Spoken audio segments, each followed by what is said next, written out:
But अब क्या हो गया, ये हमारी जो डोमेस्टिक, हम सोच रहे हैं बहुत बहुत फन ने खाए, बाकी खराब, बांग्लादेश खराब, पाकिस्तान खराब, सारे खराब, हम सही है। नो, वो इमेज नहीं आ रही है। एक कट्टरपंथी हमारी सोच में आती जा रही है, एक राइट विंग का बहुत ज्यादा, हर एक कोई अपने आप को प्रूव करने में लगा हुआ है, मैं सही हूं, तुम गलत, सब गलत। तो इससे हमें निकलना पड़ेगा। ये हम दोस्त खो देंगे पड़ोस में, तो अमेरिका की गोदी में बैठने से फायदा नहीं, क्योंकि इनका कोई भरोसा नहीं व्हाइट मैन का। Nobody can trust them, we have to trust our neighbourhood. कहीं ना कहीं इंडिया अगर सचमुच में विश्व गुरु बाद में बनेंगे, पहले सब कॉन्टिनेंट के गुरु बनो, पहले लार्ज हार्ट। हमारी soft power will capture this countries. TV studios को समझना बहुत जरूरी है, जहां इतना ज्यादा एंटी मुस्लिम प्रोग्राम आते हैं हमारे टेलीविजन स्टूडियो से, हमारे यूट्यूबर किस टाइप के वेनम फैला रहे हैं हमारे लोग, और कश्मीरी स्टूडेंट्स के साथ अब कैसे बिहेव करते हैं कश्मीरी। चीन, पाकिस्तान और बांग्लादेश की नजदीकियां बढ़ रही हैं।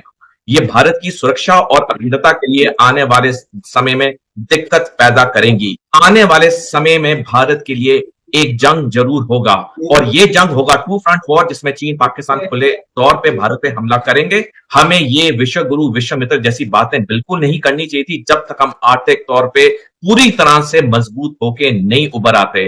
पाकिस्तान ने जो इंफॉर्मेशन वॉरफेयर खेली, उसकी वजह से क्या हुआ कि पाकिस्तान का पलड़ा भारी था। हम पूर्ण तौर से इकलौते खड़े हैं। भारत के 8 पड़ोसी मुल्क, एक छोटे भूटान को छोड़ के बाकी 7 या तो चीन के गिरफ्त में है, 2 आप उसमें निकाल दो, चीन पाकिस्तान, वो तो हमारे दुश्मन है ही है, बाकी 5 तरह से चीन के गिरफ्त में। ये जितने G20 देश आए, जिन्होंने भारत में खान मार्केट में उन्होंने चाट पापड़ी खाई, दिल्ली हाट में उन्होंने भारत की बनी हुई चीजें खरीदी, इतनी फोटो खिंचाई, लेकिन जब वोटिंग का वक्त आया, इन्होंने पाकिस्तान के लिए वोट किया, पाकिस्तान को रेंट दिया। भारत और अमेरिका के रिश्ते गहरे होने शुरू हुए, तो रूस पाकिस्तान की तरफ बढ़ता चला गया और पाकिस्तान और रूस के रिश्ते गहरे होने लगे। आज तीनों महाशक्तियां हमारे साथ उस तौर पे नहीं खड़ी हैं जैसे रूस पहले खड़ा था, या 14 साल से अमेरिका हमारे साथ इतने गहरे रिश्ते दिखा रहा था। तो हमारे कुछ लोगों ने, कुछ मीडिया चैनल्स ने, कुछ दिग्गज लोगों ने ये जो बार बार ये बोला विश्व गुरु विक्रम मित्र, इससे हमारे लिए और दिक्कतें खड़ी। इंडियन सब कॉन्टिनेंट है, एंड एक बहुत प्राइड से हम बात करते थे। मतलब I have studied in the UK, मैं कैम्ब्रिज में पढ़ी थी, हार्वर्ड में पढ़ी थी, और वहाँ पे बांग्लादेशी फ्रेंड्स थे, पाकिस्तानी थे, और हम ना सबको सेम लगते थे, क्योंकि हम एक जैसे दिखते हैं, एक जैसे बातें करते हैं, देख रहे हैं, वही गानों में वही गाने करते हैं, वही शाहरुख खान को फॉलो करते हैं। सो हमेशा ना कोई भी सब कॉन्टिनेंट से आता था तो अपना लगता था। लेकिन if I look at the sub continent today, एक तरफ चलिए पाकिस्तान के से इशू चल ही रहा है, but now Bangladesh, Sri Lanka, China, what does this mean for India as a country, कि आप बीच में हो और 3 नहीं तो सबसे बड़े हैं, और 2.5 जगह आपकी लड़ाई चल रही है। आप कैसे इसको मैनेज कर रहे हैं? आपके लिए ये क्या पर्सपेक्टिव है as India going forward? How do we deal with this? ये ना बहुत बढ़िया आपने सवाल पूछा है, और आई थिंक आपके दर्शकों को बता दूं, मैं 1 साल ढाका में रहा हूँ। हाँ, मैं 1 साल बांग्लादेश में रहा हूँ, और मेरे साथ पाकिस्तानी ऑफिसर्स भी हैं विद वाइफ एंड चिल्ड्रन। तो 1 साल हम पाकिस्तान ऑफिसर्स हम ढाका में रहे हैं, चाइनीज़ भी थे हमारे साथ। तो फिर यूनाइटेड नेशंस में भी फॉरेन इनके साथ करने का मौका मिला है। और जब हम ढाका पहुँचे बच्चों के साथ, हम एयरपोर्ट से बाहर निकले तो मैं हैरान हो गया कि एयरपोर्ट से लेके जहाँ हमारे रहने की जगह थी, हर बिल बोर्ड पे या तो स्मृति ईरानी की तस्वीर थी, क्योंकि सास भी कब वो मिनिस्टर नहीं बनी थी, तब वो एक्ट्रेस थी, वो मिल्क मेड का डब्बा लेते हुए, या सौरव गांगुली की तस्वीर थी, वो वहां के मॉडल्स, मतलब they were selling commercial stuff in Dhaka. ये मैं बता रहा हूँ। ये क्या हो रहा है? कहता जी यहाँ तो, अच्छा, हम बाल कटाने गए शॉप में, वहाँ स्टार डस्ट और ये सारी फिल्मी मैगजीन इतनी महंगी। अच्छा, कोई बातचीत हो किसी के साथ, वो हर एक कोई, देवर enamored by Indian TV, they were watching our channels, ये वो soft power हमारी was at peak। तो ये सब चीजें मैंने देखा कि वहाँ भारत को कितना प्यार करते हैं लोग। ऐसे पाकिस्तानी जब थोड़ा वो शुरू का निकल गया, and we became friends and we were training together, we try to sell this idea of India. और मुझे अच्छे से याद है कि ये हमारी स्ट्रेंथ है हमारे देश की, कि जो पहनना है पहनो, जो करना है करो, आराम से रहो, it's a free country, free thinking है यहाँ पे, ये ग्रेट नेशन है यहाँ। वहाँ हम रविंद्र संगीत सुनते थे, वहाँ हिंदी पिक्चर। तो बट अब क्या हो गया है, ये हमारी जो डोमेस्टिक, हम सोच रहे हैं बहुत फन ने खाए, बाकी खराब, बांग्लादेश खराब, पाकिस्तान खराब, सारे खराब, हम सही है। नो, हम अपनी डोमेस्टिक पॉलिसीज में क्या मैसेज भेज रहे हैं, हम किस टाइप से यहाँ पर, किस टाइप के एक्शंस हमारे यहाँ हो रहे हैं, क्या उसका कोई इंपैक्ट नहीं हो रहा है वहां पे? तो कहीं ना कहीं इंडिया अगर सचमुच में विश्व गुरु बाद में बनेंगे, पहले सब कॉन्टिनेंट के गुरु बनो, पहले लार्ज हार्ट। हमारी soft power will capture this countries. हमारा टेलीविजन, हमारी मूवीज, शाहरुख खान, आमिर खान, अक्षय खन्ना, अक्षय कुमार, अरे ये इनको देखते हैं लोग, they are so much watching. So ये हमारी कुजीन, हमारी ड्रेस, हमारी मेडिकल टूरिज्म, अब हमने वीजा बंद कर दिए, बट पता नहीं कितने बच्चे होंगे जिनको हार्ट की सर्जरी के लिए भारत आना होगा, कितने बुजुर्ग होंगे जिनको भारत आना है क्योंकि बेस्ट ट्रीटमेंट हमारे यहाँ। तो हम क्यों इतने हार्ड स्टेप ले रहे हैं? हम क्यों नहीं हम कहते नहीं यार ये ठीक है, लेकिन पीपल टू पीपल उसमें हमारी मूवीज है। तो I think this image of India as a nation where multicultural, pluralistic, secular country, बिंदास कंट्री है यहाँ, है ना। आप हमारा जहां जाओ वहां कुछ ना कुछ बढ़िया हो रहा है, वो इमेज नहीं आ रही है। एक कट्टरपंथी हमारी सोच में आती जा रही है, एक राइट विंग का बहुत ज्यादा, हर एक कोई अपने आप को प्रूव करने में लगा हुआ है, मैं सही हूं, तुम गलत, सब गलत। तो इससे हमें निकलना पड़ेगा। ये अगर हमारी फॉरेन पॉलिसी का हिस्सा बन चुका है, ये बहुत डेंजरस है। इसीलिए अगर हम दोस्त खो देंगे पड़ोस में, तो अमेरिका की गोदी में बैठने से फायदा नहीं, क्योंकि इनका कोई भरोसा नहीं व्हाइट मैन का। Nobody can trust them, we have to trust our neighbourhood. So I think somewhere this idea of subcontinent जो आपने बात की, इस पे हमें बात करनी चाहिए। और भी सार्क देशों के बच्चों को यहाँ स्कॉलरशिप देने का, पढ़ने का, हमारे बच्चे वहाँ पढ़ने जाते हैं, मूवी शूट हो रही हैं, और चीज़ें हो रही हैं, मेडिकल टूरिज्म है, दूसरा टूरिज्म है। वहाँ हर एक को ये चाहता था कि जिंदगी में एक बार भारत देख लें। बस मुझे बहुत लोग मिले, मैं क्या तुम्हारा सपना? कहता है एक बार भारत जाना है। कहाँ जाना है? दिल्ली देखना है, ताजमहल देखना है, अजमेर शरीफ दरगाह पे जाना है। मैंने कहा यार जाओ। That's beautiful. So somewhere in this ये we are losing our strength. And ये भारत के बाकी आवाम को समझना बहुत जरूरी है, टीवी स्टूडियोज को समझना बहुत जरूरी है, जहाँ इतना ज़्यादा एंटी मुस्लिम प्रोग्राम आते हैं हमारे टेलीविजन स्टूडियोज से। हमारे यूट्यूबर किस टाइप के वेनम फैला रहे हैं हमारे लोग, और कश्मीरी स्टूडेंट्स के साथ अब कैसे बिहेव करते हैं, कश्मीरी शॉर्ट सेलर्स के साथ कैसे बिहेव करते हैं रेस्ट ऑफ इंडिया में, जिस तरीके से वो हमारे साथ करते हैं। आप जाओ कश्मीर के गाँव में, they are very warm people, they are very warm people, very warm hearted people, अच्छे लोग हैं। जितने अच्छे लोग हरियाणा में उतने कश्मीर में भी हैं, या पंजाब में है ये। So we must, I think this is a setback, this thing, but this setback must teach us lessons कि अगली बार हमने इस टाइप से नहीं होने देना है। एंड क्योंकि लोगों की रोजी रोटी पे लात मारी ना उन्होंने, और पूरा कश्मीर इकट्ठा हुआ इस बार। आपने देखा पहलगाम के बाद द काइंड ऑफ रैलीज, एक भी नेगेटिव सुर वहां से सुनने को नहीं मिला, एक भी ने, सबने, औरतों ने, बच्चों ने, टूरिज्म वालों ने, अवाम ने, मौलवियों ने, सबने यही कहा कि ये बहुत गलत हुआ जो आपने हमारे भारत के लोगों के साथ किया। And that is why we stood tall as a country. तो I think the solution, long term solution to Kashmir और से Naxal issue in other parts of India और नॉर्थ ईस्ट, मणिपुर को देख लो, हम उसकी बात ही नहीं करते, मणिपुर में क्या सिचुएशन है। So it lies in winning hearts and minds, reaching out to people, finding common ground, removing negativities around. तो यूथ को एंगेज। भारत जाहिर तौर पर चीन को बॉस तो नहीं मानेगा, तो भारत की पॉलिसी क्या होगी इंडो पैसिफिक में, अगर की भूमिका में भी देखा जाए और ग्लोबल साउथ में भी अगर देखा जाए तो? अभिजा जी, इसी साल 17 मार्च को जनरल उपेंद्र द्विवेदी, जो कि भारतीय थल सेना के सेनाध्यक्ष, उन्होंने बयान दिया कि भारत पे टू फ्रंट वॉर अब प्रोबेबिलिटी नहीं है, रियलिटी है, यानी वास्तविकता है जी। उसके 2 महीने पहले air chief marshal AP Singh, जो कि वायुसेना के अध्यक्ष हैं, उन्होंने 8 जनवरी को बयान दिया कि जिस तरह से चीन और पाकिस्तान अपनी सैनिक तैयारी करें वो तो हमारे लिए चिंता का विषय है, लेकिन ज्यादा चिंता का विषय जिस तरह से चीन अपनी तकनीकी तैयारी कर रहा है डिफेंस के लिए। और इसी साल 9 जुलाई को जनरल अनिल चौहान, जो कि भारतीय सशस्त्र बल के चीफ ऑफ डिफेंस स्टाफ है, उन्होंने बयान दिया कि जिस तरह से चीन, पाकिस्तान और बांग्लादेश की नजदीकियां बढ़ रही हैं, ये भारत की सुरक्षा और अखंडता के लिए आने वाले समय में दिक्कत पैदा करेंगी।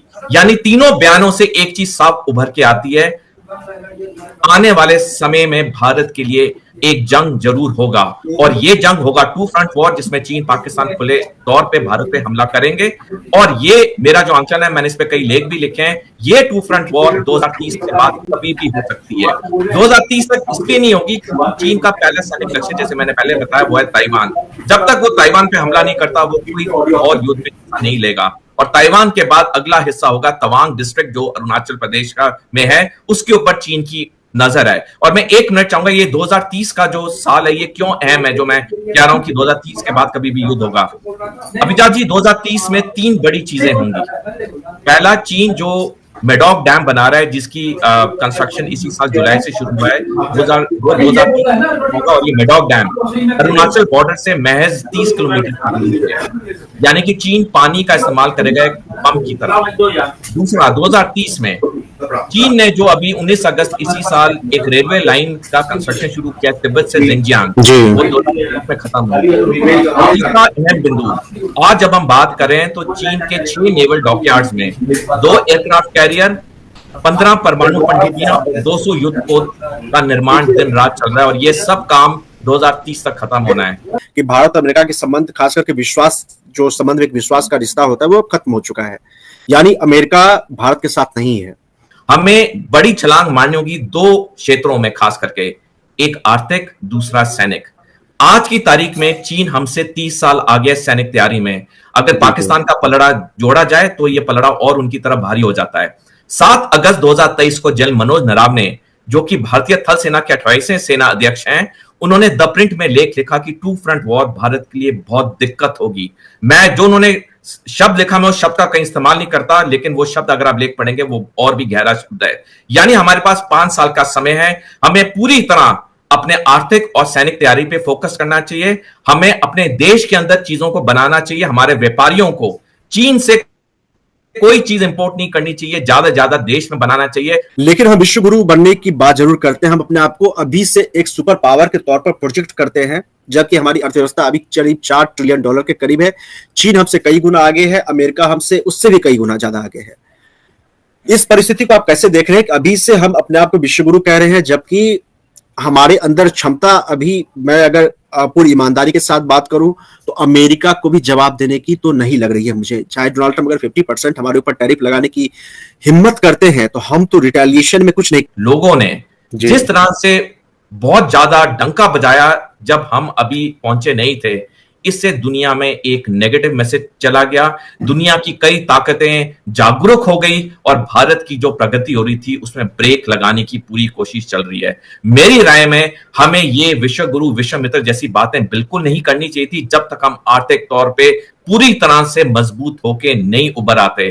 तो हमारे कुछ लोगों ने, कुछ मीडिया चैनल्स ने, कुछ दिग्गज लोगों ने ये जो बार बार ये बोला विश्व गुरु, विश्व मित्र, इससे हमारे लिए और दिक्कतें खड़ी हो गई। तो डोनाल्ड ट्रंप अब 80 मिनट से 2 बार मिल चुके हैं।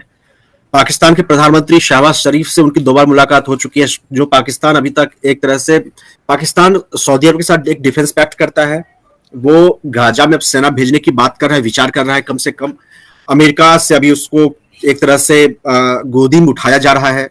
यानी पाकिस्तान का फ्रंट भी तो हमारे लिए एक तरह से असुरक्षित ही है, डोनाल्ड ट्रंप जो कर रहे हैं। मैं ये कह रहा हूं कि अगर मान लीजिए डोनाल्ड ट्रंप का जब कार्यकाल खत्म भी हो जाता है, तो ऐसा नहीं मुझे लगता है कि तत्काल भारत और अमेरिका के रिश्ते अच्छे ही हो जाएंगे। तो अगले 3.5 साल में तो भारत और अमेरिका के रिश्ते कभी अच्छे नहीं होंगे। ऊपर से बेशक अमेरिका बयान दे दे, अंदर से हमें पता वो हमारे साथ नहीं खड़ा है। दूसरा जो आपने प्रश्न का भाग था पाकिस्तान के बारे में, जो मई में ऑपरेशन सिंदूर हुआ, 88 घंटे का जो ये सैनिक मुठभेड़ हुई, इंफॉर्मेशन वॉरफेयर पे हम 2 कदम पीछे रह गए। पाकिस्तान ने जो इंफॉर्मेशन वॉरफेयर खेली कि पाकिस्तान का पलड़ा भारी था, जबकि हकीकत में और इससे दो चीजें हुई अभिजात जी। पहला, ऑपरेशन सिंदूर खत्म होने के 1 महीने के अंदर भारत के 7 सांसदों की टीम 33 देशों में गई और वहां के नेताओं से मिली, लेकिन तब भी 1 महीने के अंदर पाकिस्तान को 43.6 बिलियन अमेरिकी डॉलर का ऋण मिला दुनिया की 3 सबसे बड़ी अर्थव्यवस्था की कंपनी से, international monetary fund, Asian development bank और वर्ल्ड बैंक। और तीनों इन आर्थिक कंपनी संगठनों में अमेरिका की वोटिंग की सबसे ज्यादा अहमियत होती है। तो पहली बात तो पाकिस्तान को पैसा मिला इतने बड़े तादाद पे। दूसरा, अमेरिका के राष्ट्रपति पूरी तरह से पाकिस्तान के साइड में हो गए, क्योंकि पाकिस्तान ने एक गलत नैरेटिव वहां पे दिया, जो कि वो सफल हुए अपने तौर पे। और यही कारण है कि हमने देखा मई के बाद पाकिस्तान और अमेरिका के रिश्ते बहुत गहरे होने लगे। तो आज हम पूर्ण तौर से इकलौते खड़े हैं। भारत के 8 पड़ोसी मुल्क, एक छोटे भूटान को छोड़ के बाकी 7 या तो चीन के गिरफ्त में है, 2 आप उसमें निकाल दो, चीन पाकिस्तान, वो तो हमारे दुश्मन है ही है, बाकी 5 पूरी तरह से चीन के गिरफ्त में। तो भारत के पास, जैसे मैंने बताया पहले, 5 साल का समय, हम अगर अपनी आर्थिक और सैनिक तैयारी करेंगे हमारे लिए अच्छा होगा, अन्यथा 2030 के बाद कुछ भी हो सकता है। भारत की राह कैसे है, किस संगठन पे भरोसा किया जाए, क्योंकि आप चलो अकेले तो चल नहीं सकते हैं, फिर रास्ता किस तरफ है? अभिजात जी, भारत को किसी संगठन पर भरोसा नहीं करना चाहिए। भारत को दो ही चीजें करनी चाहिए। पहली, अपनी आर्थिक और सैनिक तैयारी, जिसका हमने काफी डिटेल में बात की है। दूसरा, भारत को रूस के साथ और रिश्ते गहरे बनाने चाहिए। आज की तारीख में भारत और रूस के वो गहरे रिश्ते नहीं है जो कुछ दशक पहले थे। हमें 1971 का पता है। अभिजात जी, रूस ऐसा देश है, या पहले जो सोवियत संघ होता था पहले रूप में, इन्होंने कभी भी भारत के खिलाफ कोई गतिविधि नहीं की है। सोवियत संघ ने या रूस ने कभी भी अपनी जमीन को भारत विरोधी गतिविधियों को इस्तेमाल करने नहीं दिया है। तो बहुत जरूरी हो जाता है भारत को रूस के साथ गहरे रिश्ते करने के लिए, क्योंकि यही एक रिश्ता है जो हमें बहुत मदद देगा आने वाले समय में। बिल्कुल अभिजात जी, देखिए ये जो शब्द थे free and open Indo Pacific और क्वाड और ये जो सारी बातें थी, इनका कोई मायना नहीं है, क्योंकि जैसे हमने डिटेल में डिस्कस किया, ये तीनों महाशक्तियों ने आपस में दुनिया को अनौपचारिक तौर पे बांट लिया है। हमें अपनी हिफाजत करनी है, हमें अपने बारे में सोचना है, हमें अंतर्राष्ट्रीय संगठनों से कोई लेना देना नहीं। हमने देखा अभिजात जी, अक्टूबर 2023 में हमने G20 शिखर सम्मेलन किया, जिसमें हमने 3,000 करोड़ रुपए से ज्यादा खर्च किए, और उसमें से अधिकतर देशों ने पाकिस्तान के लिए वोटिंग की। ऑपरेशन सिंदूर के 1 महीने के अंदर जब इतने बड़े तादाद में ऋण दिया गया 3 बड़ी आर्थिक संगठनों द्वारा, ये जितने G20 देश आए जिन्होंने भारत में खान मार्केट में उन्होंने चाट पापड़ी खाई, दिल्ली हाट में उन्होंने भारत की बनी हुई चीजें खरीदी, इतनी फोटो खिंचाई, लेकिन जब वोटिंग का वक्त आया इन्होंने पाकिस्तान के लिए वोट किया, पाकिस्तान को ऋण दिया। रूस भी अब उस तरह की शक्ति नहीं रहा कि वो भारत के साथ खुलकर खड़ा हो पाए। अगर आप जैसे 2030 में क्या बात बता रहे हैं कि एक युद्ध होना तय है, चीन भारत का युद्ध होता है, तो अब रूस की भूमिका को किस तरफ देख रहे हैं कि रूस तटस्थ होकर के देखेगा, या आपको लगता है कि वो भारत के साथ खड़ा होने की कोशिश करेगा? मुझे तो ऐसा कुछ दिख नहीं रहा है। अभिजात जी, 21 दिसंबर 2011 को अमेरिकी राष्ट्रपति थे बैरक ओबामा। उन्होंने पिवट टू एशिया पॉलिसी का ऐलान किया, जिसके तहत मिडिल ईस्ट या मध्य पूर्व में अधिकतर अमेरिकी सैनिकों को हिला के इंडो पैसिफिक में भेजा गया चीन के विस्तारवाद को रोकने के लिए जी। और 21 दिसंबर 2011 से जब भारत और अमेरिका के रिश्ते गहरे होने शुरू हुए, तो रूस पाकिस्तान की तरफ बढ़ता चला गया और पाकिस्तान और रूस के रिश्ते गहरे होने लगे। तीनों महाशक्तियों में से अगर हम एक के साथ अच्छे रिश्ते दोबारा बना लें पहले की तरह, तो बहुत फर्क पड़ेगा। पूरा फर्क पड़े ना पड़े, लेकिन फर्क तो पड़ेगा। आज तीनों महाशक्तियां हमारे साथ उस तौर पे नहीं खड़ी हैं जैसे रूस पहले खड़ा था, या 14 साल से अमेरिका हमारे साथ इतने गहरे रिश्ते दिखा रहा था। अभी भी हम 5 साल में रूस के तरफ अगर हम जाते हैं, हमें बहुत फायदा होगा। पूरा फायदा हो ना हो, लेकिन बहुत फायदा हो। आपने भारतीय जनरल की वीडियो में बातें सुनी ले होंगी। एक तरफ ये भारतीय जनरल और दूसरी तरफ गौरव आर्य और जनरल बख्शी, उनको देखो और इनको ज़मीन आसमान का फ़र्क नज़र आएगा। इन्होंने जो कहा है वो ज़ोरदार थप्पड़ है जनरल बख्शी और गौरव आर्य के मुंह पर। आज के लिए इतना। मज़ीद अगर इस तरह की रिएक्शन वीडियो देखनी है तो हमारे चैनल क्रिकेट4 को सब्सक्राइब कर लें। अगर वीडियो पसंद आई हो तो वीडियो को लाइक और दोस्तों के साथ शेयर ज़रूर कर लें। इंशाल्लाह मिलते हैं किसी और वीडियो में, तब तक के लिए अल्लाह नेगहबान।